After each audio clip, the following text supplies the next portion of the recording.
welcome to this very exciting panel. My name's Robin Moss. I'm the Director of Strategy for UJA, and this is a joint event in partnership between UJA and Keshet UK.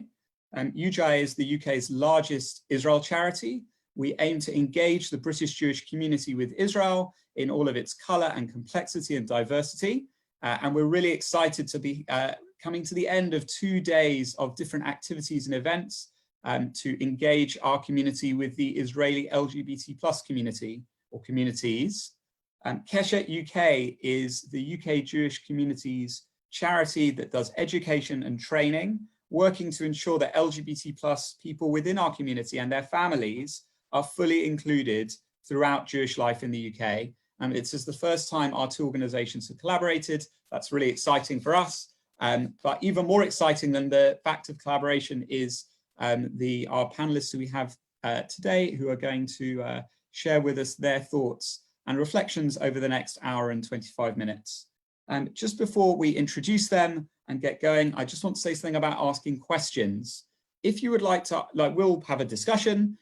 If you would like to ask questions, there are 2 ways you can do it. If you are joining us via Zoom on the Zoom webinar, at the bottom of your screen, there should be a button that says Q&A, and through that, you should be able to ask a question. If you are joining us on Facebook Live, then if you would like to ask a question, you can put a comment in the thread. I will try and pick it up and we'll try and ask it. So we have some of our own questions. Hopefully we can answer some of yours as well. So without further ado, what we're going to be discussing this evening is trying to really understand in all of its joy and sometimes also all of its struggle, the experience of different parts of the LGBT plus community in Israel. And we have Dalia from Keshet UK with us to provide some context as to how that experience might be similar or different to the experience of LGBT Jews within our own community here in the UK. So what I'm going to do to start with, I'm mostly hopefully registered for the event and you will have seen their bios. I'm going to call on our panelists one at a time to introduce themselves and just to begin by sharing a bit of their own personal story so we can get to know them. So I'm going to begin with Bez. Bez, if you'd like to come off mute, share with us your story. Thank you. Thank you. I'm Beza Witmangista. I'm 26 and I was born originally in Ethiopia, but I've lived in Israel most of my life. I consider myself to be an Israeli through and through. I'm bisexual. I'm also a university student, which to me carries the same weight. I volunteer for the Aguda, which is the Israelis, what we call the home for every organization and every member of the gay community in Israel. What I do there is I direct what's called the Pride Tag, which deals with the LGBT community and the fight for equal rights, but by using the businesses and job opportunities and everything we can do through that sector in order to push forward what we like to call the gay agenda, which is basically just equal rights and equal opportunities.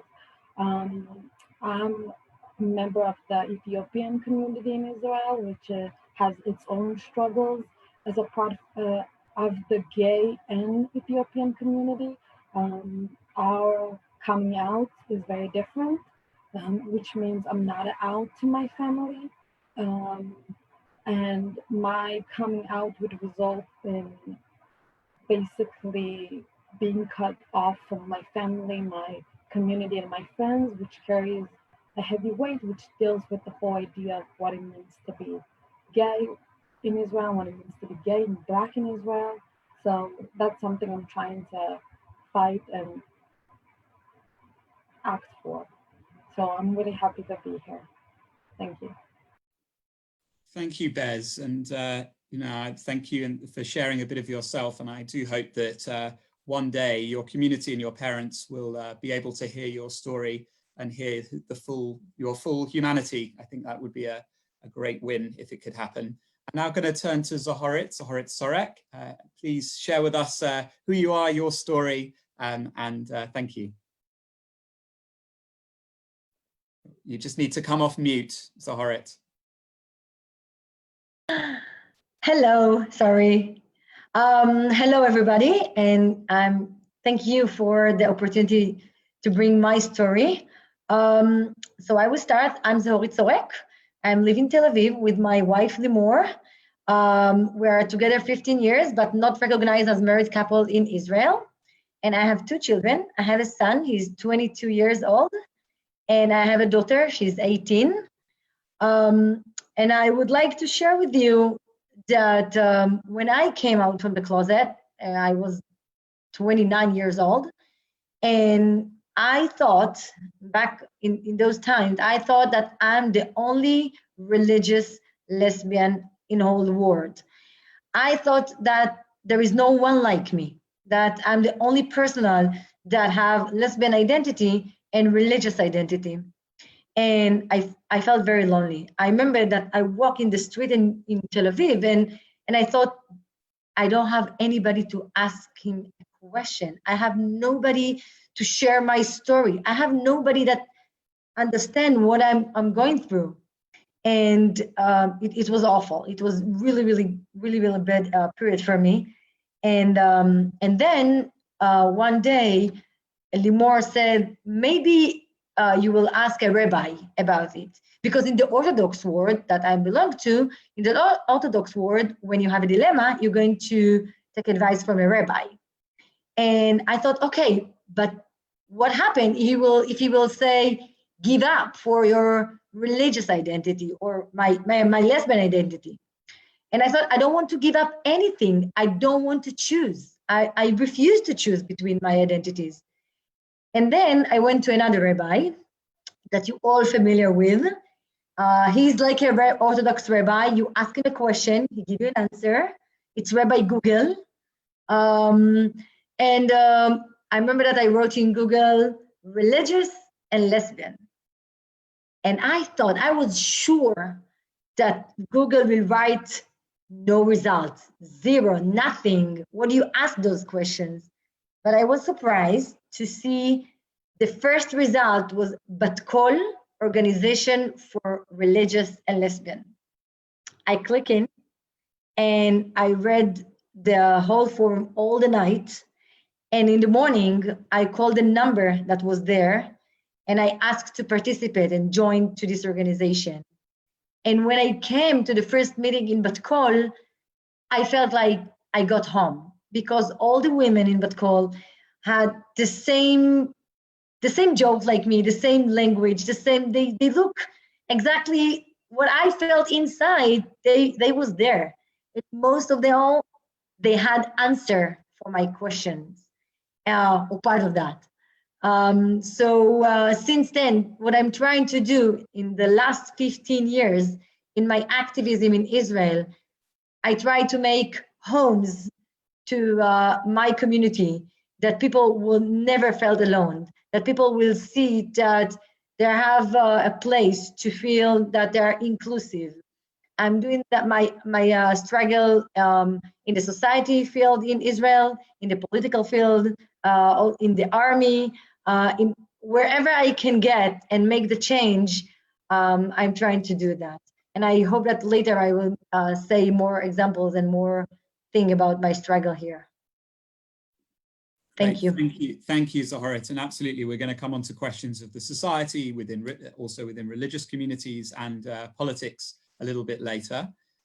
Thirdly, I'm going to hand over to Elisha Alexander. Elisha, share with us your story. Hi, everyone. First of all, thank you for letting me be on the panel. My name is Elisha. I'm 45. I live in Givatayim, which is next to Tel Aviv. I came out of the closet as trans 15 years ago when I was 30. And it took me a long time to understand I was trans because 15 years ago, there weren't too many role models of trans people. I mean, I heard about Dana International and she's amazing, but she looks nothing like me. So I had no idea I was trans. And also I had this conception that if I'm trans, I'm supposed to be attracted to women, which I'm not attracted to women, I'm attracted to men. And so I didn't think I was a real trans. I thought it was something fake. So it took me a long time to figure it out. And when I came out, there was basically not much help for the trans community. There was one depressing support group and another depressing group that, in order to find out like your rights and things like that, then you would have to really, it was like you were all alone in the desert looking for how to get out of there. And while my family accepted me, which is amazing, it was very difficult to get any information about how to do a transition, where you can get help, what comes first. You have to get a letter from the, I don't know, therapist, or do you have to get first a letter from the endocrinologist? And that led me 6 years ago to start Ma'avarim, which is the Israeli trans community organization. And the things that we do today are basically the things that were very missing when I came out as trans, is giving out information. We're the biggest information like knowledge center in Israel about the trans community. We help trans people, their parents, their friends, and also we give courses to like doctors and therapists and educators. And we also do a lot of policy change with the Knesset and different government officials.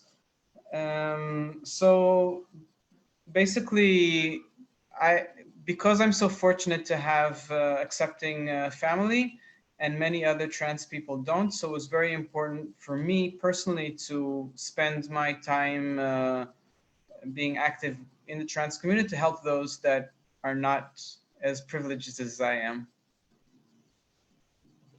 Thank you, Alicia. And again, it's nice, it's wonderful to hear that in your case, your parents were accepting of who you are.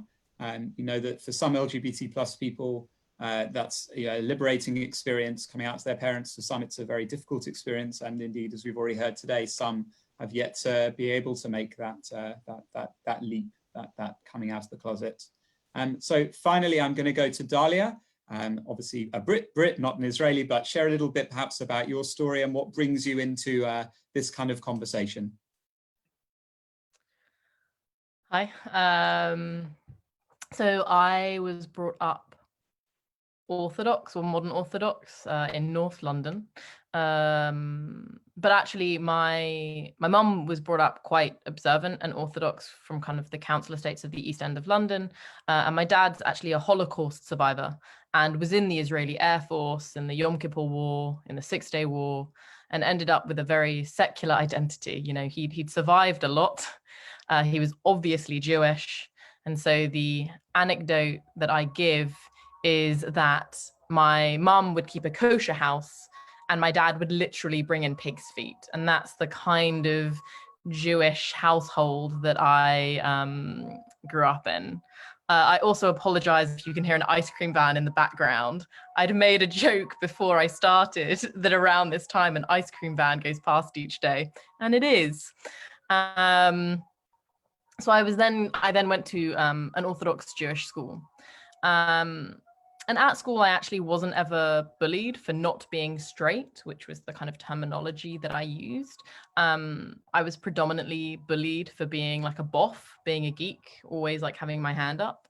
But there was one moment that really stuck in my mind when I was in a class, and in that class, the LGBT plus stuff started coming up, and the teacher said that it was an abomination, that I should marry a man. And it was a very strange moment for me, predominantly because I don't think we always agree with all of our teachers. But I think very rarely do teachers tell you who you intrinsically are is bad.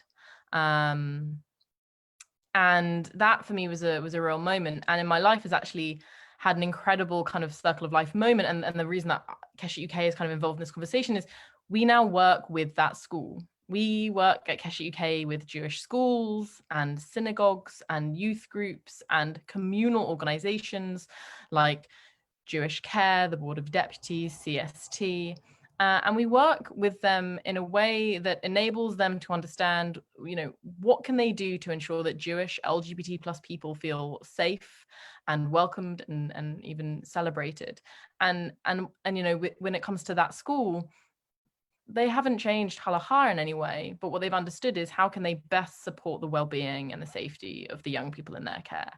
And so it's just this incredible moment where at Keshet UK, we work with Orthodox, Reform, Liberal, Masorti, cross-communal organizations, and obviously understanding, with Israel being a Jewish state, understanding what is happening there and how society there is improving and ensuring LGBT plus people are existing to their kind of full potential is something that we care about at Keshet UK, obviously, and brings us into this kind of conversation to understand how we can ensure that Jewish LGBT plus people in the UK and their families are included and never forced to choose between those identities, because as Horit said, it's not really a choice. It's not really possible, even if you try in those moments, and it can be very painful when people do, and that's the thing, people do, as kind of Bears kind of mentioned, right? It's something that we do, and hopefully not forever. Thank you, Dalia. Thank you very much. So what we're going to do now is I'm going to ask a question and invite our three Israelis to share their perspective on it. And then I'm going to come to Dalia, as I said before, to reflect on how the picture that we're building up of the situation in Israel, both the progress and the challenges, how does it compare to the journey that our own community in the UK is still on? So we're going to start by talking a bit about the society as a whole, Israeli society as a whole. And of course, we're going to have to generalize, and that's okay. And we will be a bit more specific a bit later in the conversation. The question I want to ask is, kind of over the last few years, over the last decade perhaps, how would you say that Israeli society has made progress in becoming more inclusive for people with who have LGBT plus identities? But also, where are there still problems or challenges? So something about progress, but also something about work still to be done. I'm going to come to Zohorit first. So please unmute yourself and share your perspective.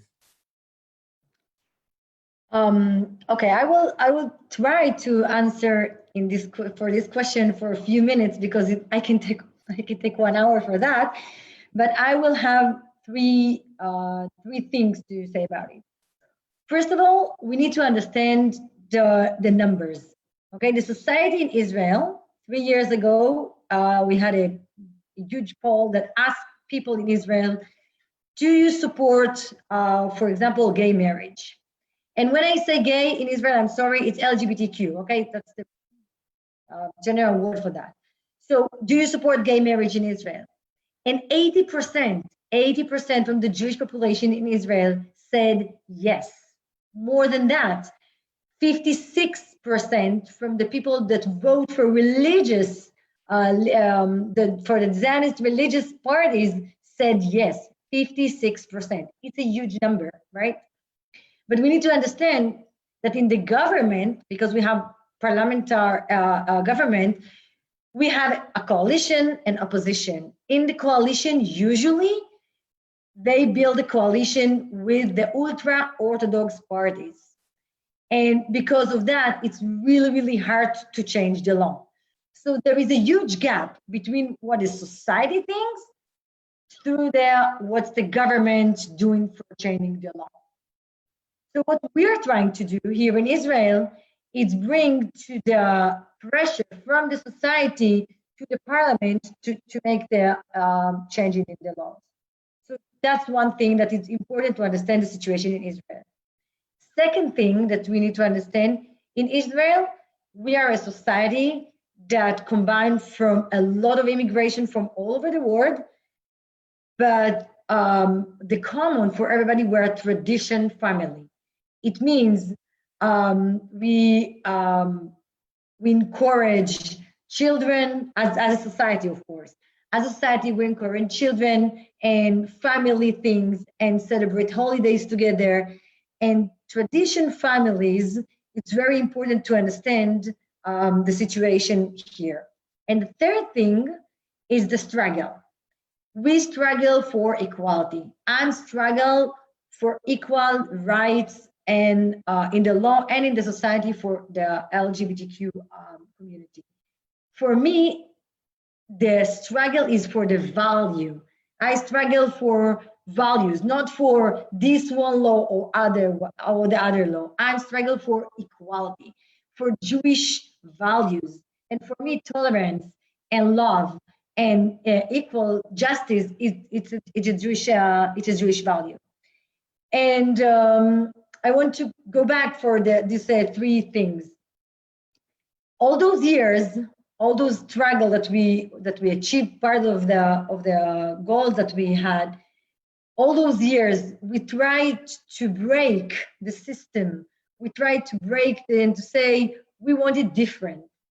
And in the last 5 years, I understand that I need to go to the system, through the system, to change it.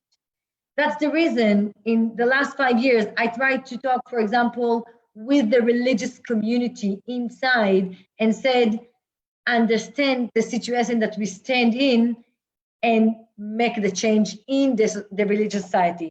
Also in the politics field that I joined there, I said, okay, I'm going to join a huge and big party and to change the law from inside. And the second thing, I think that a lot of people, a lot of couples in the last years bring children and make and bring more gay family to the Israeli society.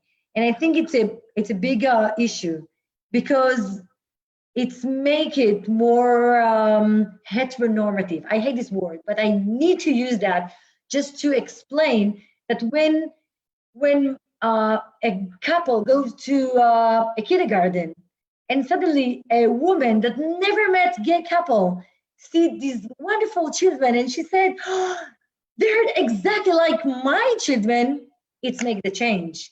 We can see that the change come more and more from the field and it's bring us more power. And for your last question, for your last part, what we have left to make a lot of things. We have huge work to do. I will say just for my field, except the laws that I want to change in the Israeli parliament, for example, the huge struggle now because June became the Pride Month. So now those days, every Friday, we got in the synagogues a brochure. It's like a newspaper from very religious national Zionists that gives an article how can conversion therapy can help you, and it's a big ad and big columns, and they explain for everybody, they share it for free in the synagogues. So they explain how it's work for those people, and they give testimonies. And we are under attack in this part. And we try to struggle and to explain, yes, we understand that there is people that went to psychologists and they try to find who they are, but it's not conversion therapy. Conversion therapy can be really make a damage, and it's really danger. And please stop that. And we try to struggle that, and it's really hard. And I can tell you, if somebody wants, I can send it for the column in the article. It's in Hebrew, but you can see the big heads. We can help you. And when they say we can help you, they mean conversion therapy. So we are under attack in this month. So we try to do the best to change the conversation that's felt. Thank you, Zoharit. So to paraphrase you, you've painted a picture of actually some very interesting attitude change on the ground level. Many Israelis, including many Israelis from more traditional or religious backgrounds, actually supporting the LGBT plus community, but still both on the legislative in terms of laws, but also some of the structures of power. Still, there's a lot of work to be done there. I want to go to Elisha. Is that a picture that you recognize? Are there other areas you'd highlight of progress or indeed of challenge? Yeah, I recognize a lot of the things that Zorit said. I don't necessarily think they're good, but yeah. In my opinion, like in most other countries, trans issues are in the forefront of the LGBT struggle. And the thing is that a friend of mine wrote something funny a few days ago, that it took the gay community 10 years to go from a narrative of, oh, those weirdos in the bathrooms, to trans are fine, but let's protect the children. And for us, it took like 2 weeks. I mean, there was a big bathroom conversation a while ago about trans women planning to attack in the bathrooms. And then like 2 weeks ago, they started, oh, trans is fine, but we can't let children be trans. So things are going really, really quickly for the trans community. I must say that I think the big difference between trans issues and LGBT issues in other countries and what's going on in Israel is that Israel is more racist than it is homophobic, because the way I see it is people hate Arabs much more than LGBT. And for that reason, far right people will say, oh, let's do a pride parade in some Arab village. And it's not that they're really pro-LGBT, but they really hate Arabs so much that they would say things like that. So the politics in Israel are really, really weird about LGBT sometimes. And it's not something that I really see in other countries. So it makes it kind of interesting. But also you can see that the things that really work in Israel are things that have to do with marriage and children. Like I really agree with Zorit. Unfortunately, this isn't very helpful for trans issues because we're not dealing with having children or getting married. So you can't say gay marriage. You don't have to say LGBT because it is relevant, but it's not really. And while Zorit mentioned that gay people are really fighting for values and symbols and equality, I think the trans community in Israel is fighting for its survival. I mean, in 10 more days, they're supposed to pass a law regarding criminalization of not sex work itself, but the client, and similar to other countries. And usually this law comes together with all kinds of like welfare, sorry, my English isn't the best, all kinds of programs to allow people to stop doing sex work. And in Israel, they didn't finish doing any of the welfare business, but they're just passing the law. And this is really, really, really bad for the trans community and LGBT community in general, because there's a lot of people in sex work because of poverty. And the truth is most of the LGBT community doesn't care. I mean, also, I think today or yesterday, about the 1,000th time already, there was a law about surrogacy and it didn't pass. And this happens every few months. It's like already boring. And everyone's like, oh no, this is so horrible. But it doesn't really, I don't think it really affects the lives of people. And while this other law is about to come in 10 days and nobody cares, it's really, really bad. So I think, and I think this might be similar to other countries as well. But what's really prominent in Israel, that people deal with family values. And if you have your LGBT struggle dealing with family values, then you win it, because it's so important for Israelis to have children. It's a Jewish thing, I guess. So it really does help part of the community, but it really does not help the rest of it. Thank you, Alicia. And I just want to pick up on one thing that you said before I hand over to Bez. And then actually, I'll just, Zohoret's just asked if she can make a response. I'll just pick up on one thing and then I'll go to Zohoret and then we'll go to Bez, which is about race. And really interesting what you were talking about. We did try and get an Arab citizen of Israel who's also a member of the LGBT plus community to join this panel. Unfortunately, they weren't available, but it certainly is a voice in this conversation that we're not going to hear, and we should be aware of that. And of course, as Bez mentioned before, and after we've heard from Zohoret, we'll hear from Bez. You know, race goes in many different axes. One is the Arab-Jewish axis, but of course, there's also, as you so eloquently said, Bez, you know, also being Black in Israel, being a member of the Ethiopian community. So maybe you want to reflect on that as well. But let's just quickly go to Zohoret if you wanted to say a quick thing in response to what Alicia had said. Really quick. I don't have a measure to measure pain. I can measure the pain of the people.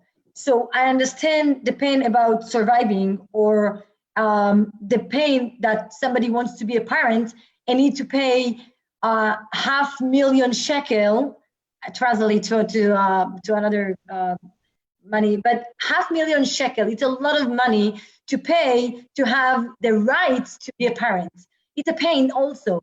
So I don't measure pain. I'm struggle for equality without to say you are more suffer than the other. Because if I will try to measure pain and to try to say you are more important than the other, I will be horrible person, because then I can't see the pain of everybody in my community. So I want to make the struggle in all the fields and not to choose. I refuse to choose between the struggles. Sure, thank you, Zohoret. Thank you. Bez, do you want to respond again, talk about the society as a whole, maybe pick up on the question about race?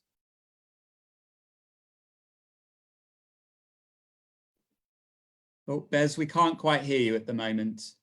Try going on mute and coming off mute again. Nope, we can't hear you. I tell you what we'll do, let's just go to Dalia and hopefully... Can you hear me now? Now we can hear you. We won't go to Dalia. Bez, please join the conversation. As Zorit and Alicia has already said, the people's opinion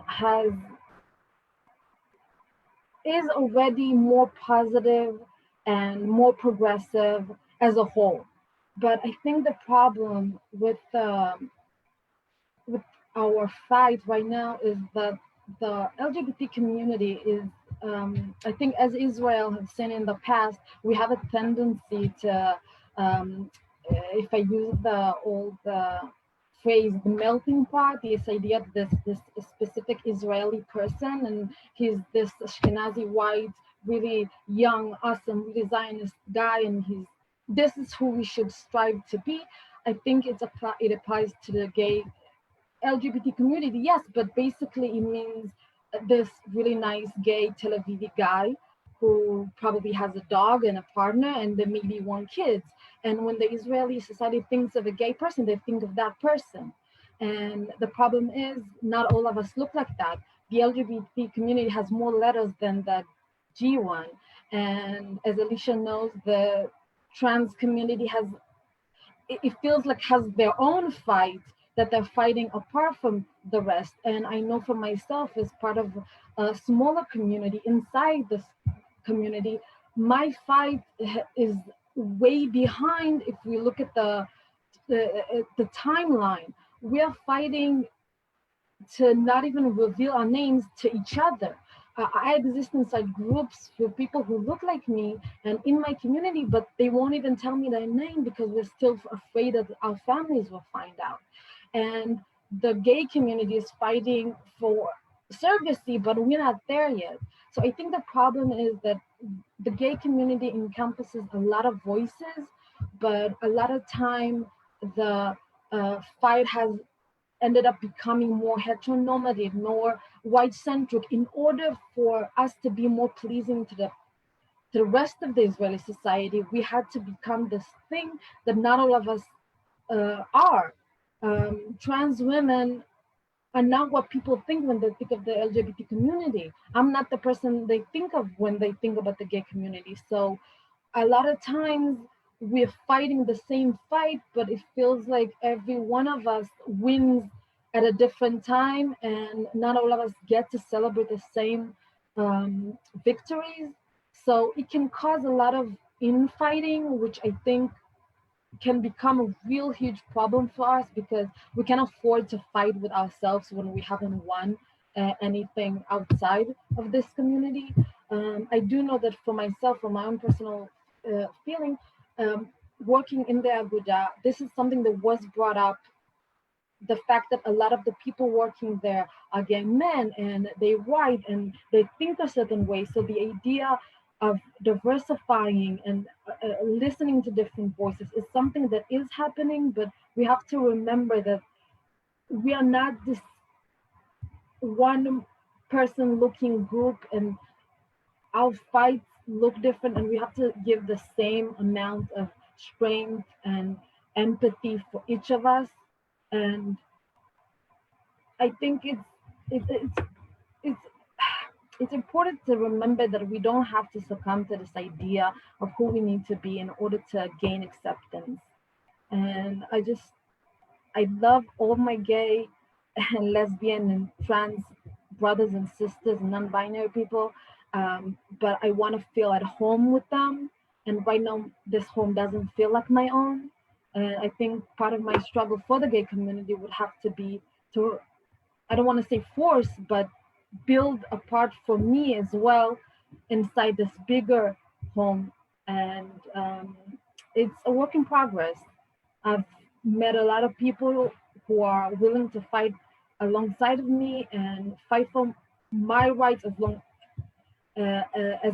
as theirs. But I did, and I do still meet a lot of rejection and a lot of even racism inside of the gay community. And that's something we can't ignore. I mean, as Alicia said, Israel is very, we don't like to use this word, but it is a very racist country. Not just for, I mean, especially I would say even for our Arab and Palestine brothers and sisters, but even towards Ethiopians or any person who doesn't look like that Israeli that we all said that we forgot, but we still, that's who we remember. So even in the gay community, it's very hard to let go of that idea. So I think in this bigger part, in this bigger fight we're all fighting, it's important to remember that like a lot of us are also fighting a lot of other fights, and our voices should be heard regardless if we are the majority, the minority, or whatever. That's it. That's what I think. Thank you.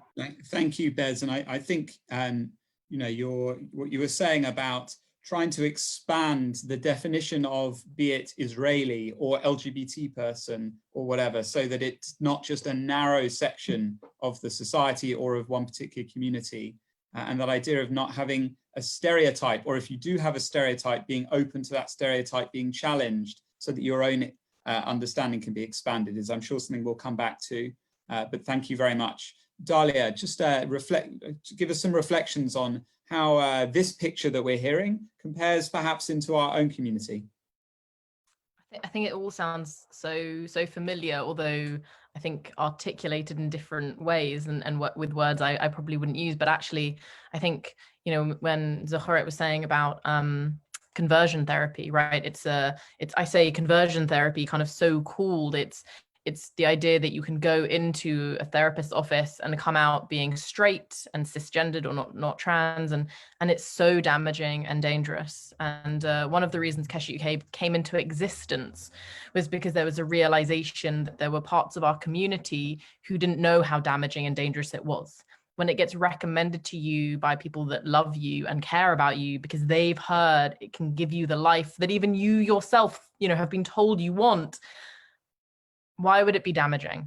But it is. And actually, in the UK, we often think it's not something that happens in the Jewish community here. But actually, In the UK, there was a really big survey that the government did with 108,000 people responding. And out of that, about 1,200 were Jewish, LGBT plus people. On average, about 2% of the entire kind of survey respondents had undergone conversion therapy, 2%. And about 5% had been offered it. Within the Jewish community, in terms of who'd undergone it, that went up to 13% from 2% for trans Jewish people. And 12% of them had also, and an additional 12% had been offered it. For LGBT Jewish people, that went up to 3%, and 10% had been offered it, right? Nearly double the number of general population. So it's definitely something that is being offered and is happening within our own community. And often actually people do engage with those people who do it in America and Israel. And it's something that the government here has committed to ending. But it takes a lot of work, and it's a lot of work that we have to do within our own communities to understand we can still talk to each other. You know, therapy and talking to one another is still a very positive thing, but when things like conversion therapies and those kind of happen, it's so damaging. And so it's really interesting to hear about what's happening in Israel around that. I think around what Alicia was saying around trans inclusion and trans laws, it was a very similar story here when it came to our laws and our legislation. A lot of the laws that really protected the LGBT plus community predominantly protected the LGB. And I say B in quotation marks because we often erase bisexual people as well, but they protected a lot of LGB people before trans individuals. And as we're seeing now at the moment, when it comes to a lot of our laws, there's a lot of controversy, and there's a lot of fear being created around trans people existing within society. And then, you know, but there are lots of trans Jewish people in the UK trying to still find their places and similarly speaking to their rabbis and their communities to work out, well, actually, how can I, you know, I'm a part of this community, and what is my life going to be like in this community? And people are having those conversations. And then I think all of it, and kind of summarizing with Bez, the intersectionality of everyone's identities. When I say intersectionality, I mean the fact that we all have multiple identities that are played out in very different ways in terms of how we engage with the world.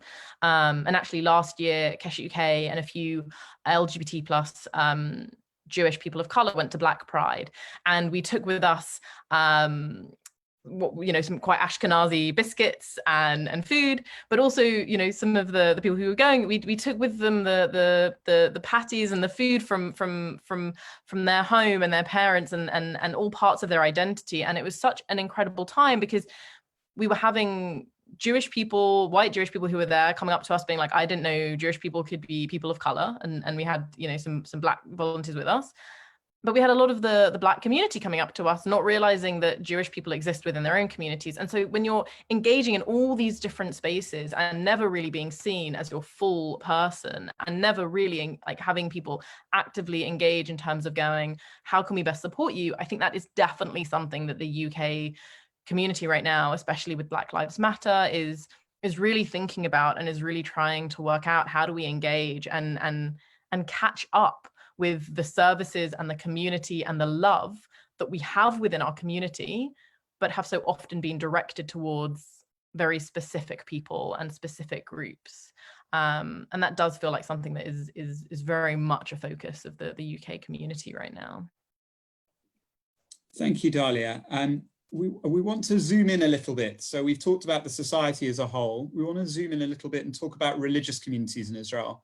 And I want to be clear that there is no religious community, just as there's no LGBT plus community. It's a community of communities, and there is enormous diversity within the religious communities in Israel. Also, there are many religions in Israel, and each of them have members who are more or less religious, although I would imagine that our conversation primarily is going to focus around religious Jewish communities. I think it's fair to say that certainly within the Israeli context, the progress within LGBT rights, LGBT plus community rights have not always met with full support from at least the official leadership of religious communities. I think that's a fair thing to say. I'm sure you will say it more sharply than I do, but I'm British and therefore I understate. So I suppose, again, my question really is, what are the challenges? I think we should be honest about what are the challenges of engaging the religious communities in LGBT plus issues, both in terms of LGBT plus religious people and in terms of as part of the wider society. But also I think it'd be really informative for us as British Jews who don't see this all the time to hear about examples where, again, progress has been made, be that at grassroots level or at the level of leadership. So I'm going to go to Elisha first on this one to share with us, again, predominantly from the trans perspective, although feel free to speak more widely, specifically within religious communities in Israel. Well, I think I met with Dalia, I think it was a year ago, something like that. And I think that we have a lot to learn from activism in the UK and in the US regarding the religious community. And it would be much more interesting to hear what you have to say.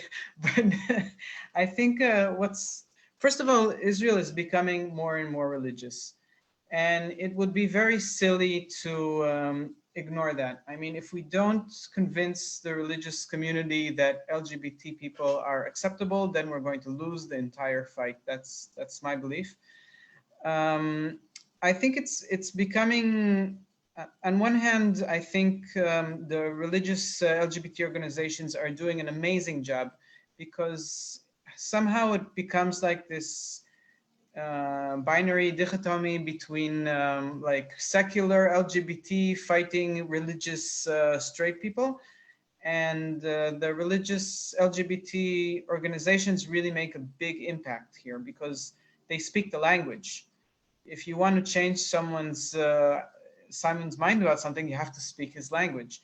So I think they do a very important job. I think also Keshet UK is doing this kind of work. And but I also think that, like, regarding the trans community, I think there's something very interesting. I think potentially we have a lot of potential of forwarding trans community within religious communities, because I think most of the problem that religious communities have is around sex. And I think the issues of sexual orientation are sometimes much more difficult for them than trans issues. If you use the right terminology and you don't view trans people as just very, very extreme gay or lesbian people. So I think potentially there is a lot of possibility of forwarding trans issues. However, for many years, also in like all LGBT organizations, then there are less trans peoples within the religious LGBT organizations. I must say, in the past year or two, there's a new, not so new anymore, a director for Bat Kol. Her name is Tehila, and she made a very big change in Bat Kol together with Bat Kol activists, inclusion of trans women, very good work. So I think there's still a lot of work to be done regarding trans issues. Regarding LGBT issues in general, it's less of my topic, so I think I'll let Zorit talk about that. Great, thank you. We're going to go to Bez and then we'll go to Zorit third. So Bez, please. Okay, I'm actually was from first grade until 12th grade, I was in religious schools. My high school was a girls-only private school where I experienced some of the greatest benefits of being in a religious community. There's something really beautiful and kind, and really, there's a lot of things that I still carry with me from that experience. But it's very hard to understand how lonely you can be inside of a religious community where you are told you have a special connection with God, but at the same time you have to be a certain way for him to accept you. And a lot of times people are the ones telling you that, not God. And it took me a long time, and I still struggle with my beliefs as well as my identity. And I know that Israel is a very unique place because in Israel, being Jewish is not just religion. Being Jewish is who we are. So our government, our history, everything is touched by religion. That's why when people talk about marriage, we're talking about religious Jewish marriages. There's no other form of marriages in Israel. And that's a problem not just for the gay community, but for everybody that wants to be married not by a rabbi. And that carries on to everything.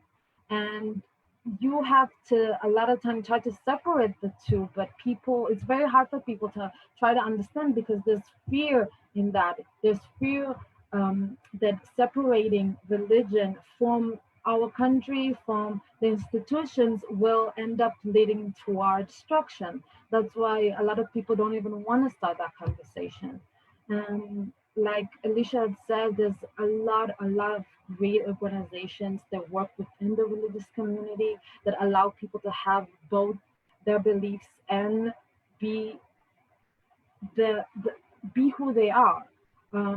Recently, there was talk, and I'm pretty sure they already agreed to do it. There's this new training that's going to be provided for religious and rabbis, religious teachers and religious schools and rabbis, teaching to about gay issues and how they talk to students that come out to them, because as you can imagine, the rates of suicide for religious youth is very high. And I'm really happy that's happening, but just like Alicia had said, the more religious the country gets, the more scared we are of war, the more right-wing we turn, the less chance we have to actually make a difference for people. So that's it, that's where I am, because as I said, I love the Jewish community, I love my religious community that I still feel a part of. I will say the Ethiopian community is very, very much attached to our religious identity. And a lot of times, I mean, that part of me really gives me pride, and I love the years I spent as a religious practicing person. I don't want to lose those parts of who I am, but at the same time, I refuse to believe that any God I would love would end up hating me because of who I am. So I think that's a journey that's very hard to go on, and a lot of people are not ready to go on it. So that's where we are right now. Thank you. And just to say before I come to Zoharet that UJA for many years has been working with and engaging with the Ethiopian community in Israel from the time when our predominant work was with, directly with Olim, supporting the Klita, the transition process to become parts of the Israeli society, the immigration process, to now much more about supporting the Ethiopian community with employment challenges and others. And one of the things that's been clear to us throughout, as predominantly, exclusively Ashkenazi British Jews trying to support and help the Ethiopian community, is the deep and beautiful traditions the community has connected to religion, which are not always the same as Ashkenazi or Sephardi or Mizrahi ways of doing Jewish, but are equally valid and in many cases really absolutely beautiful. So I really appreciate you saying how important those, still feeling an attachment to them, even as sometimes it can be hard with an LGBT plus identity. Zoharet, obviously this is your area of work, working within the religious community or religious communities in Israel. I'm sure you'll share reflections. Just one question from me, I'd be interested if you'd share with us. One thing that we've seen a bit here, I've seen in my work in the UK, is that many of our youth movements who are religious, or who represent religious Jewish communities, have over really the past 2 or 3 or 5 years become much more open to these conversations and really have taken to heart the idea that they need to be inclusive of their members, and that's a really important part of their role. I'd be interested to know whether there's a generational piece in the religious community in Israel as well. Do younger people think about these issues differently than their parents or grandparents did, or still do? Still, I have 5 minutes for a lecture for 1 hour, but I will try to make it in small. Okay, in the beginning, I have to explain the status quo in Israel. The status quo said that the Rabbanut, the rabbi that are Orthodox, they can say all the Jewish law, all the rules about personal issues like marriage, funeral, whatever in your personal life. So they had the power to say, for example, who is Jewish, who is not, who can recognize as a married couple, who, if you're going to be buried in a cemetery of Jewish people outside. So they have a lot of power since the Israel established in 1948. And this power is give them to say that the Orthodox is the main religious life in Israel. So we had Reform and Conservative, but they are a minority in Israel. And if you want to insult somebody in the Orthodox world, for example, if somebody is Orthodox and not doing something according to the Orthodox Jewish law, so you can, if you want to insult him, you say, what, you become a Reform? So it's like insulting somebody to say a word like that. I'm not agree for that, of course, it's not my way, but I just want to understand, to give you background to understand the situation here in Israel. The second thing that I want to explain is the baby step that we did in the last 15 years. So 15 years ago, if I went to a rabbi and I said, hello, I'm a lesbian, he would say, what? It's not exist, especially not my community. You can't say that you're like that, right? And especially I came from a Moroccan family.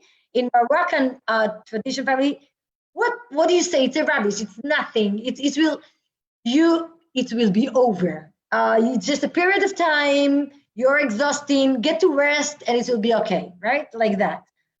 So 15 years ago, nobody heard about the word gay or lesbian or something like that. And then we tried to make some conversation and panels and talk to rabbis and explain them again and again who we are and our personal story, and that I can't choose. I refuse to choose between my identity. It's like to take a suicide in half of my body, right? To choose between my religious identity and my lesbian identity. And then we met some rabbi that understand that, and they try to support us. For example, the Rabbi Benny Lao is very famous in Israel. Very a lot of people listen to his lessons and classroom that he's given. And he said 5 years ago, after the murder of Shira Banki in the gay parade in Jerusalem, he said, "Get out from the closet. Closet is death." And in Hebrew, closet, aron, it's double meaning. It's also mean casket, okay? It means casket, it's death. So get out from your casket, get out from your closet, it's double meaning. And so it's huge achievement for us as a LGBT religious community. But today, when I need to explain those rabbis about the bisexual community, so they look again and said, bisexual, they can choose. Okay, so choose the men's section. And I need to explain them again what it means for bisexual to be bisexual. And I need to explain them that it's a struggle. And again, it's identity. And from the beginning. So it's a baby step, but what I can see the fruit, if I can say the fruit, I can see the fruit, I can see the achievement of our struggle in the religious community. But in the last, I can give you the last issue that we struggle in, except the conversion therapy. It's also because of the corona. So whole the world, also in Israel, everybody felt a little bit loneliness because we couldn't go out, we couldn't see friends or families. And for the LGBT community, it was double lonely because you need some time to hide, or you need to hide your identity. But for the LGBT religious community, it was worse because for example, I have friends that couldn't pay the rent the rent payment, and they need to go back to live with their parents because of the corona. They didn't work, and they came back to the settlement that their parents lived in. So for them, it's go to the casket again, to this closet again. It's like to feel that they are dead again. And we try to give them support. We try to say, listen, we can listen to you. We can be here for you. So, for example, as I said, we have few rabbis and also women rabbis that said, we are also for you. And for me to see a woman rabbi that say, I can talk, if you have somebody that needs a talk, that if you have somebody that needs to speak with a rabbi, I can talk to him. And I said, wow, it's a huge thing that a woman rabbi or man rabbi will have a call to support those people from the LGBT religious community. So for me, it's a huge step. So it's a baby step, but eventually I can see the end. And sometimes people ask me, how can you have so much energy to keep struggle after 15 years? You going back and again and again. And I said, I don't have something else. I don't have another country. Israel, it's my homeland. And that's the place I want to live. That's my place to bring the change. And I believe in Jewish values. And if we are here in a Jewish country, state, and I want to share with everybody my Jewish values, so that's the way to do that. And more than that, I bring the power from the people like Dalia that work for LGBT community in other places or in the United States. And when I'm going to those communities outside and I can see the work that they do, and I can have inspiration from their achievement, so I can say, wow, I can do that also here. So for me to work in my community and make this change and be part of organization like Shoval, that's the organization for education in the religious communities. So work like that, and the combination and the bridge that we build between the communities is the goal that I want to make here. Bridges and connections. Amen to that. Bridges and connections. Wonderful. Dalia, do you want to just say something about Keshet UK's work and more generally the state of the LGBT community in terms of its relationship with the Orthodox community in the UK? Yeah. Whenever I talk to anyone within the Jewish community, I always say LGBT plus Jewish people or Jewish LGBT plus people. And the reason I say that, even though it's a mouthful, is because in my view, the moment I just say LGBT plus people, communities, they automatically other us.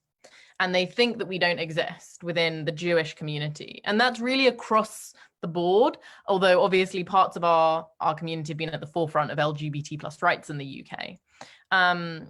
But I think I love the idea of building bridges because they're so essential. But I think the thing we also need to remember is that Jewish LGBT plus people have always been, will always be on both sides of that bridge, even if it is built or not. And for me, I really think that there is a real lack of trust between, in general, faith communities and the LGBT plus community. And I think that lack of trust is there for so many reasons. On the LGBT plus side, it's there due to the harm that organized religion has caused LGBT plus people, like for decades, centuries. And so some LGBT plus people, whether they have a religion or not, whether they're Jewish or not, they reject religion. They really, and you meet people who have done that, and it is so painful. And you can see that processing is very rarely complete where it is settled, and I completely relate in so many ways to, I think, what Bezen Zacharit was saying about the Orthodox communities having such beauty in them and such calm and such love. And there are so many Jewish LGBT plus people in the UK who are either really trying to stay in their communities, stay in their homes, their synagogues, or creating their own spaces, because every part of them is who they are. You know, they want to be keeping the mitzvot, they want to be keeping the traditions and the culture that they've grown up with, and as well as being able to be exactly who they are and love the people who they love and express themselves in the way that they need to exist. So that's something that I think really is very similar.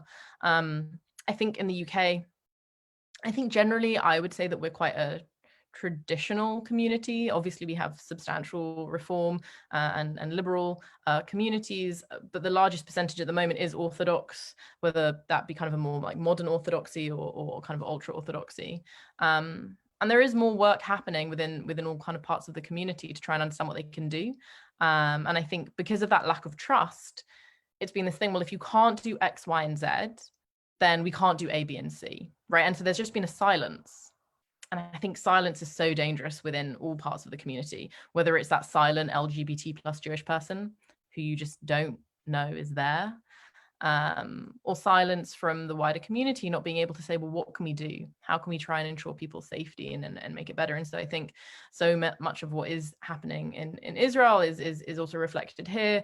And we're obviously trying to have more conversations, which is, you know, why September in 2018, we worked together with Chief Rabbi Mervis on the guide for the well-being of LGBT plus pupils, a guide for Orthodox Jewish schools, which for me was just so powerful, having an Orthodox rabbi like Rabbi Mervis say, you know, homophobic, biphobic, transphobic bullying is unacceptable. You know, we shouldn't be using God's name in that way to do that and say that stuff. And I think when you really have that kind of joint outcome, right? Our goal was to make sure that young LGBT plus and non-LGBT plus Jewish people in Orthodox schools who are safe and settled and able to be themselves. When you have that goal, you're able to get a better outcome than trying to push people, right? It's much better for people to feel like this is, you know, what they feel able to do and say in order to ensure that safety. But there's obviously, you know, parts of the community who really struggle to acknowledge that Jewish LGBT plus people even exist. And that's something that at Keshet UK, you know, we do exist in every part of our community, and different parts of the community might express it in different ways. But we do think it's important that, you know, particularly young people know that they exist and know that they're not alone, and don't go onto, you know, Rabbi Google and assume that they will be isolated, because as everyone has said, I think actually isolation is such an issue. And similarly in COVID here, we've had people having to live back at home and not be out. And that's been a very painful experience for many, many people. Thank you. We want to move on to just one final issue, and we have 20 minutes left, and we want to tackle one more issue, which is about politics. And to be clear, we're not here to say this is right or this is wrong, or to argue the politics, but we'd be really interested to understand a bit better how LGBT plus issues play out in Israeli politics.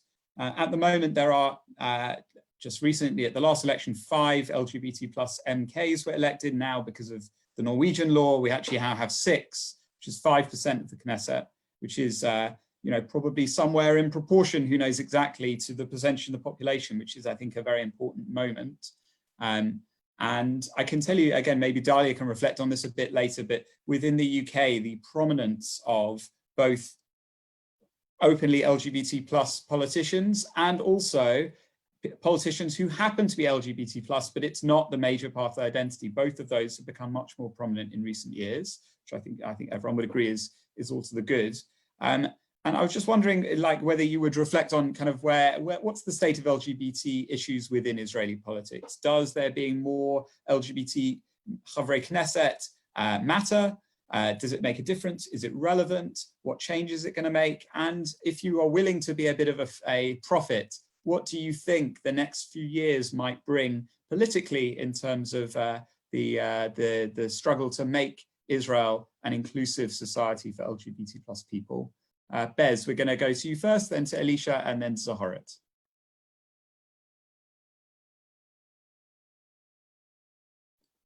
Oh, we can't hear you again, Bez. I don't know what you did last time to make yourself heard, but maybe. How about now? There we go, perfect. Okay, so what I said was that I'm the least politically informed person on this panel, probably. So I'll try to speak as shortly as I can, so my fellow panelists can actually give informed opinions. But what I can say is that I'm not. The state of politics in Israel, I think, is reflected in our very cynical view towards it. We don't actually believe that a lot of things would change, not just LGBT issues, but whether it's the war, whether it's the economy. I feel at least my generation has lost a lot of faith in the political system as the solution to a lot of our problems. So for me, regarding the LGBT fight, a lot of it has been done and will be primarily done by people working on the ground, actually pushing for stuff, and like Zoe said, actually using the systems in place, but mainly it's gonna have to come from people actually doing the work. I don't know how much politicians will be willing to put their necks out for the LGBT community. I haven't seen many of them doing that. Maybe in the future, but right now we can't really count on anybody other than ourselves doing the fight. Just like we are used to it.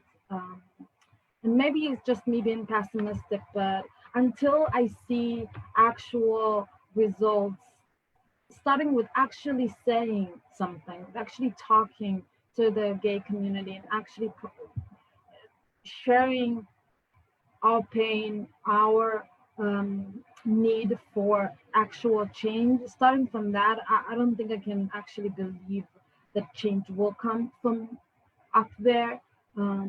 But regarding the Chavei Knesset that we do have that are part of the LGBT community, I think it's great. I think with representation in every room will help us bring change. So I am happy for that, but I don't know how much they will be able to fight, and I don't know how.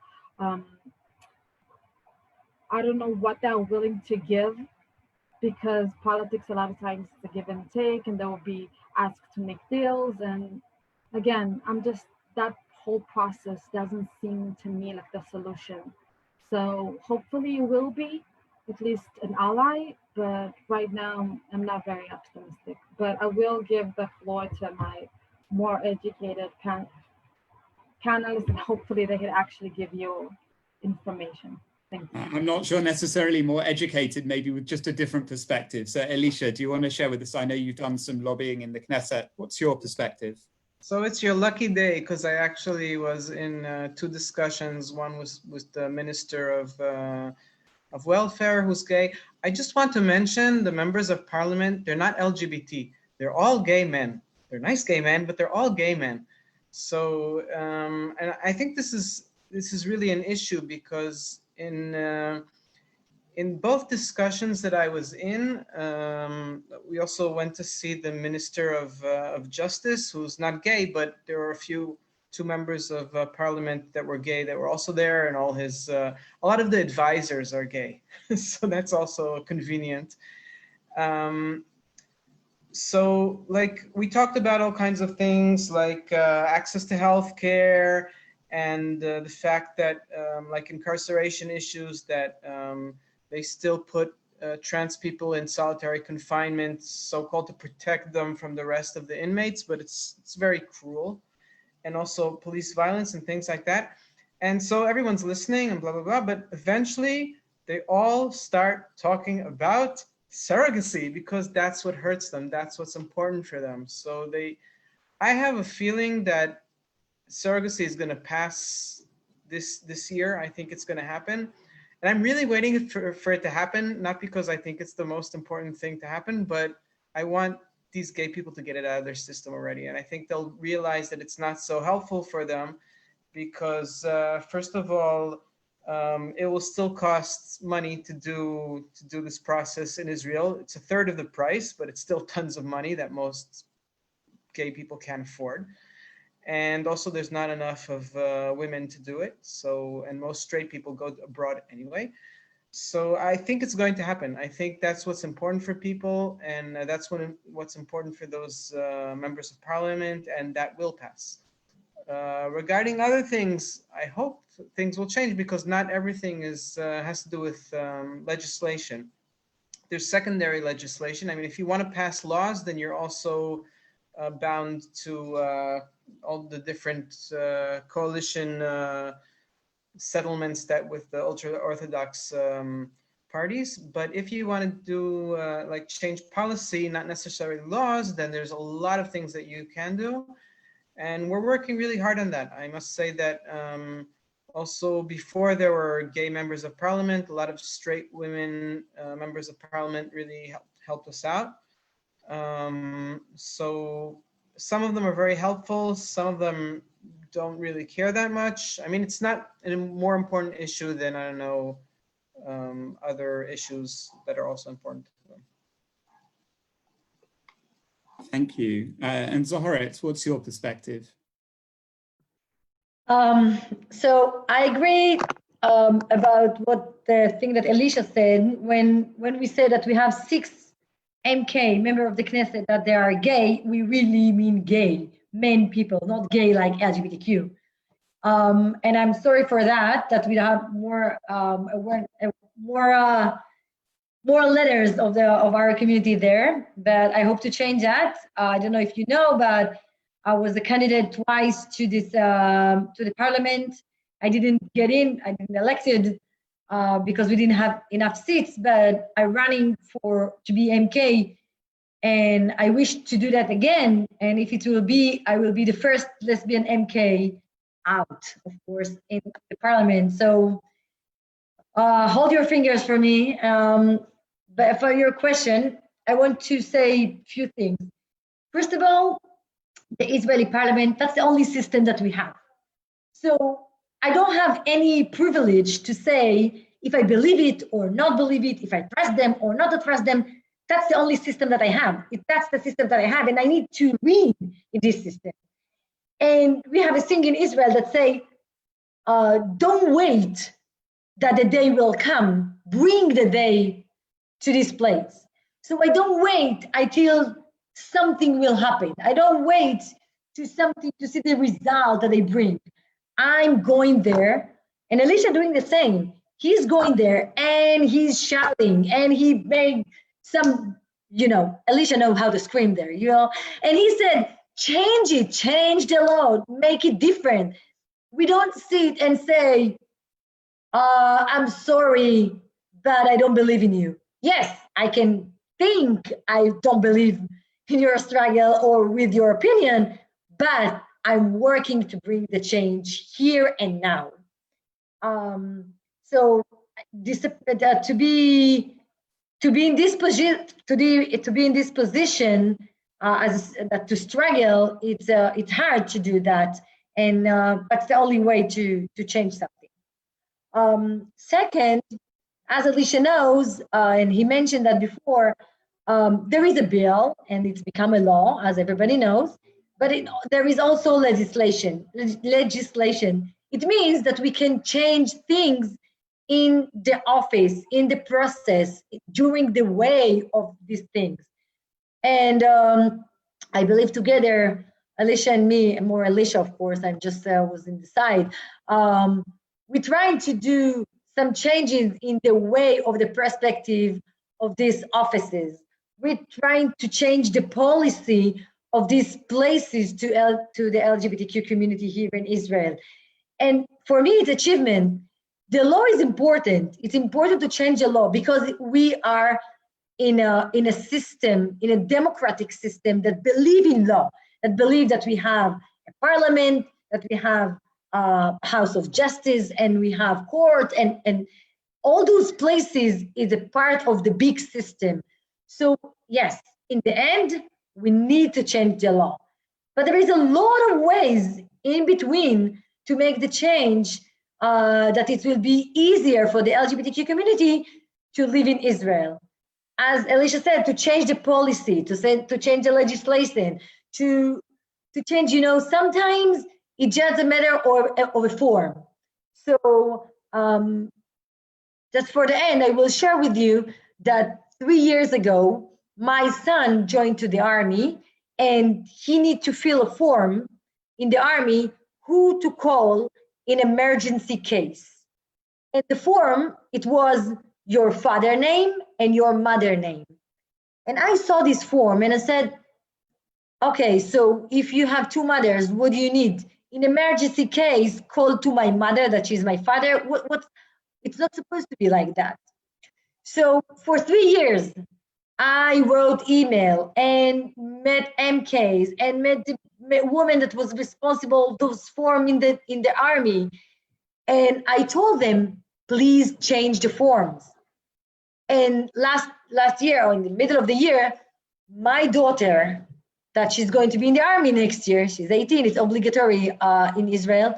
So she had a form, and I'm happy to say that I succeeded to change the form. And now the form is not who you call in the emergency case. It's not your father or your mother. Now it's parents 1 or parents 2. So the form today, it's a different. It's not a law. It's not something by parliament. But I make the change in the army, and most of the Israeli society joined the army, serve in the army. So it makes the change really here and really help us, because it's parents 1 and parents 2, and you don't need to choose between father and mother. Great, thank you. Alicia just wants to add a quick word, and then we'll go to Dalia. Yeah, I just want to say that secondary legislation isn't necessarily it's not only things like forms. For example, the ability for trans people to serve in the army is policy. That's not a law. So, which is a whole policy about allowing trans people to serve in their gender and what kind of uniform they should wear in Israel. They have like female uniform and male uniform. It's really stupid. So it can also be very big things. So it's a big deal. Sure, no, absolutely. And as a avowed, in the positive sense of the word, Jewish community bureaucrat, I absolutely recognize the power of forms to change the world. Dalia, give us a perspective from the UK before we begin to wrap up. Well, we aren't a lobbying organization, so it's not, the politics in that sense isn't something that we deal with as an education and training organization. But I think something that really is important and has kind of been touched on is like the culture of the community that you're in.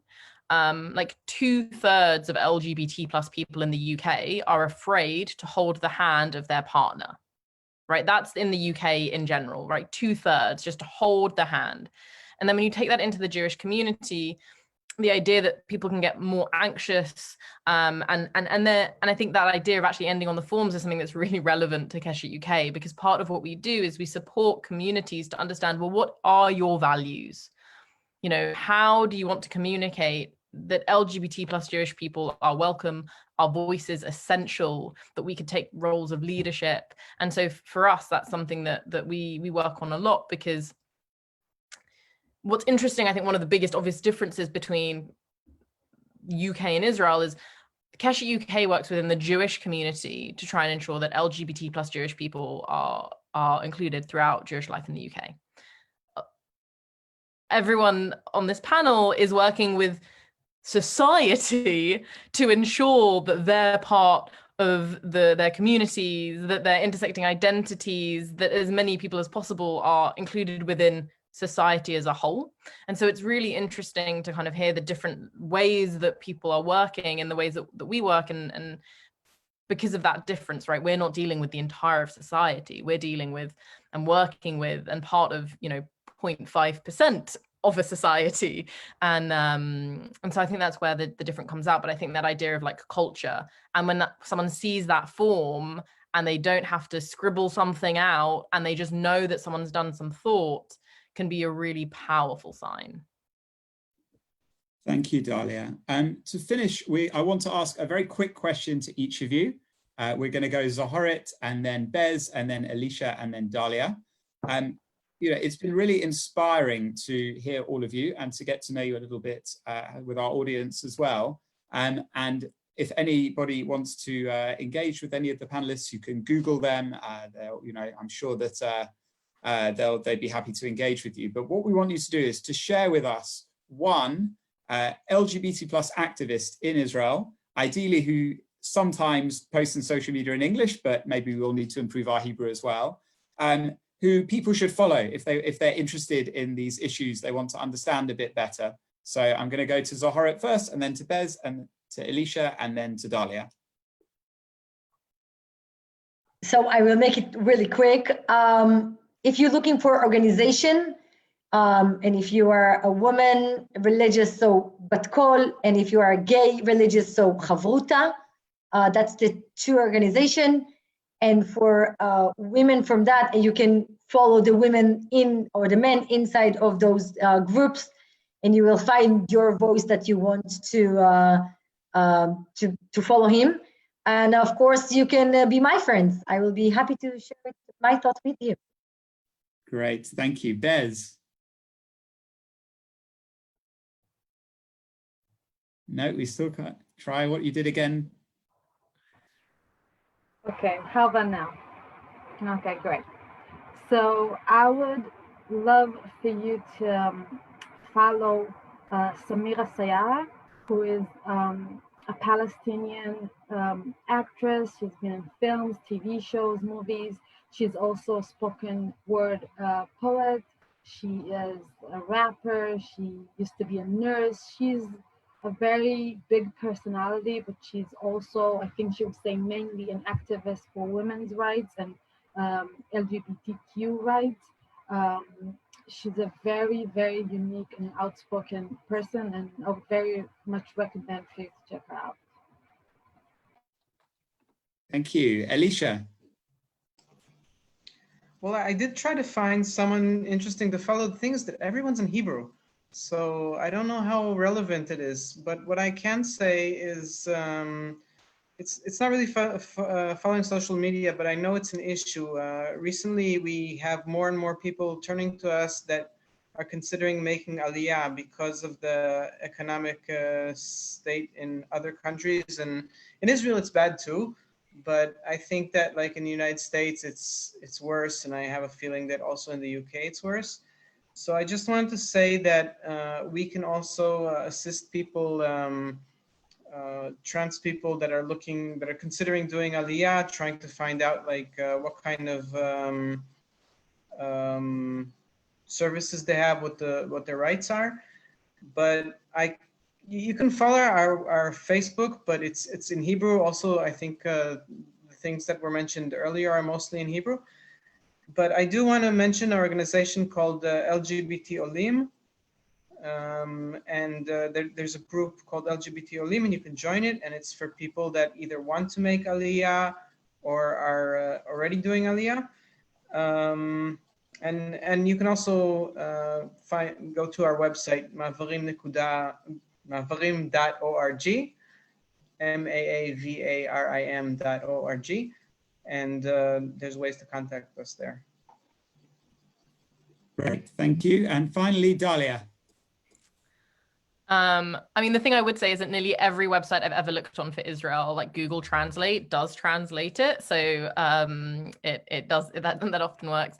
I mean, honestly, in terms of Israeli, like, we reached out to the three of you, and I just really want to say thank you for joining, because actually, I mean, Alicia and Zoharit I have met before. Bez, I'm so pleased you're here. I obviously know the Aguda, but we didn't know each other, and just, I think the ability to bring yourselves to these types of panels and be so honest and do the educating work, right? And like I always say it, like at Keshet UK, we're happy to be the queer Jewish person at the front of the room educating, and it's not every LGBT plus Jewish person's role to do that, and it's not something that everyone wants to do.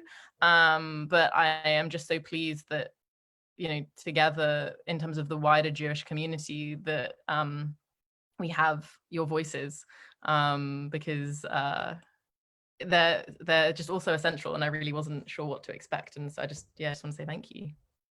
Yes, so just to finish from me, thank you so much to all four of our panelists, to Bez, to Zahorit, to Elisha, and to Dalia. This has been an event from UJA and from Keshet UK as part of UJA's Rainbow Israel series of activities. Go to our website, uja.org/Rainbow Israel. We have cookery videos. We have 2 podcasts aimed at young people, at children. We have the video of this panel we'll make sure is on our YouTube channel. We have activities for families. And just to finish by saying, you know, Israel is many things to us in the UK Jewish community. It's a place we love to travel to. It's family. It's a place we feel very connected to. And sometimes there are elements of Israel that we don't see, either because they're hard to find or we choose not to see. And one of our aims with Rainbow Israel, and with this panel in particular, was to bring to the surface an Israel that perhaps is not always seen. And we couldn't have done that without our panelists, so we really appreciate it.